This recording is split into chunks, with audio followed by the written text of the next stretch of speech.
Hello, Mr. G here. Today is Wednesday, December 7th, 2022. That's my mother over there, and today was her birthday. If she were still living, she'd be 105 years old. Best mother a man could ever have. Love you, Mom. And today is also what? One of the worst days in U.S. history. This was the day the Japanese attacked Pearl Harbor and started World War II, which is a horrible event that happened in our history. If you ever get a chance, go to Hawaii and see the memorial that they put up to honor those who were killed in that attack. And today is also a day for learning and exploring. So what we're going to explore today and learn is an interesting technique for learning. It's called the Feynman Technique. And I am going to show you this video right now.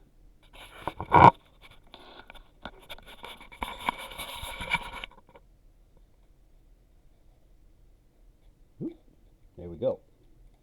Quote that gets thrown around a lot, and it's often attributed to Albert Einstein. And it goes, if you can't explain it simply, then you don't understand it well enough. Now, whether or not Einstein was the person who actually said this, let's be real, he probably wasn't, it's still really insightful, and reversing it reveals a pretty powerful piece of study advice. If you want to understand something well, explain it.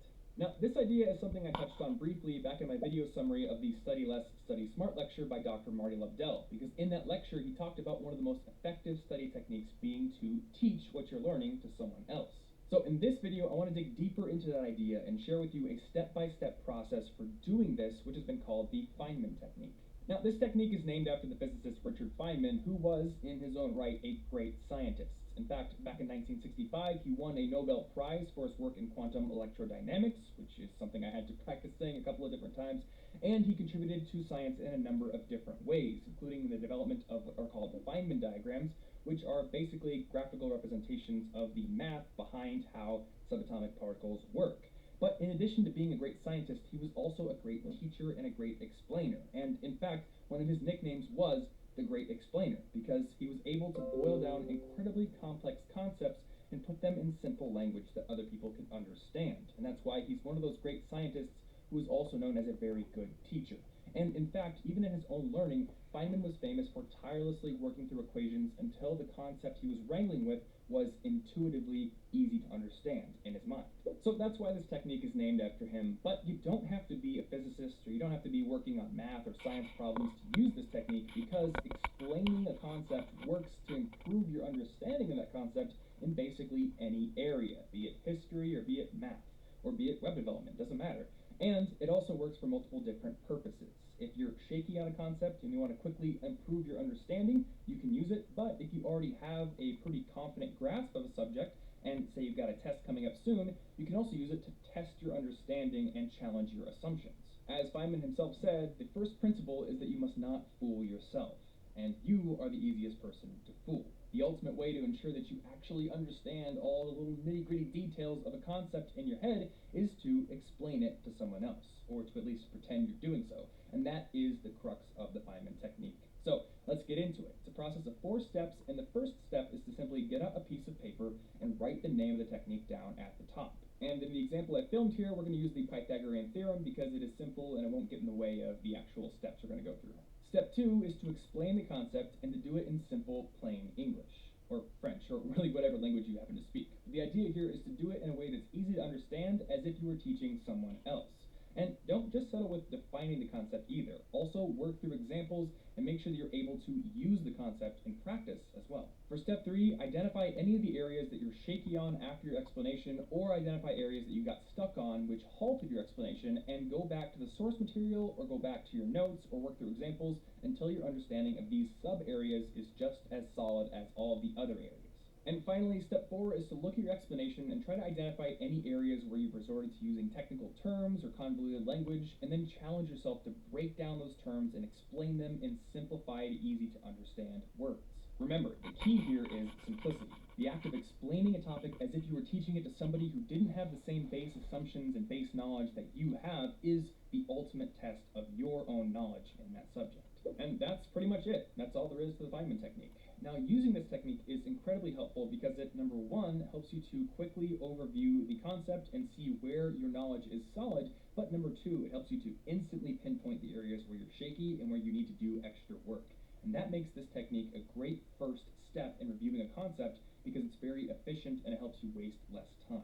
I did want to give you guys one extra suggestion though, and it relates to how you frame your mind going into step 4. Instead of just thinking, how can I make this simple? How can I put it in plain English? Also think, how would I explain this to a kid? Why? Well, besides asking questions like, can I have another Oreo or can I go watch Dragon Ball Z? A kid's going to ask, why? Why does that work? And that's going to help to challenge your assumptions. For instance, going back to our Pythagorean theorem example, maybe you know the formula, but a kid would ask you, why does that formula work? Why does the Pythagorean theorem hold as a rule for all right triangles? And yeah, maybe you understand that intuitively. Maybe you can bust out the proof by rearrangement, but maybe you can't. Maybe you've always just looked at the formula and taken it at face value, in which case you have some more learning to do. Now, speaking of the Pythagorean theorem, maybe that was a bit too simple of an example for you, and you'd like to see this technique applied to something more complex, or something that has nothing to do with math at all. If that's you, in the companion article for this video, I've included a couple of different examples, one going through Bayes' rule, which is a concept in probability theory and statistics, and one going over the CSS box model, which is related to web development and not related to math at all, that you can check out. So if you want to see those, you can click the card on screen right now to get over to the article, or you can find the link down in the description below. Beyond that, if you enjoyed this video and found it helpful, definitely give it a like to support this channel, and if you have additional tips or ways that you use this technique personally, I would love to hear from you down in the comments below. Additionally, if you're not subscribed to this channel yet, and you want to get new tips on how to be a more productive student, you can click right there to subscribe, and you can also click right there if you want to get a free copy of my book on how to earn better grades. Otherwise, you can click right around there to find another video, which you'll probably find interesting. Thanks for watching, and I will see you in the next one. All right. That was the Feynman Technique, which sounds pretty good to me. Although I never heard of that box theory, and I was a web developer for many years, and I didn't do any box theories. Anyway, that's today's show. Thank you for joining, and don't forget to subscribe and hit the notification bell if you want to know when I post another video. Otherwise, I will bid you a good day and enjoy your Wednesday. And don't forget to check out our website, our channel tomorrow, because we will be posting another video tomorrow. All right. Thank you for watching, and have a good day.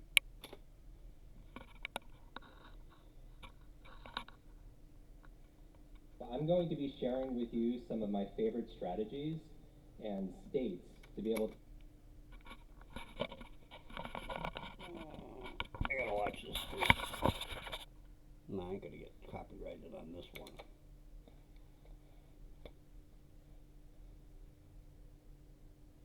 Did I stop it?